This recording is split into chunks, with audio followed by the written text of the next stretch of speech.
Mjeftesa Sulej, kandidatja për deputet e Partisë Socialiste në Vlorë, takohet me banorët e Nartës. Ajo ndau idetë e saj për zhvillimin e zonës, ndërsa dëgjoi problematikat e ngritura nga banorët e Jallisë në Nartë.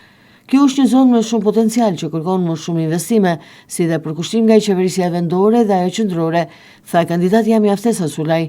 Ajo kërkoi mbështetjen me votë nga këta banor, në mënyrë që idetë e saj dhe përvojën që ka fituar në Shtetet e Bashkuara të Amerikës ta konkretizojnë në politikën shqiptare. Me banorët e Jallisë së Nartës, Sulej bashkëvizitoi për jetën e tyre të përditshme, sfidat, por edhe momentet e bukura që kalojnë çdo ditë. Një nga shqetësimet kryesore të banorëve ishte mungesa e ndriçimit në rrugët e fshatit, problem të cilin kandidatja Sulej e adresoi në bashki. Me mbështetjen e bashkisë, tashmë jemi në hapat e parë, e kemi filluar të ndriçojmë lagje hap pas hapi, deklaroi kandidatja Mjeftesa Sulej.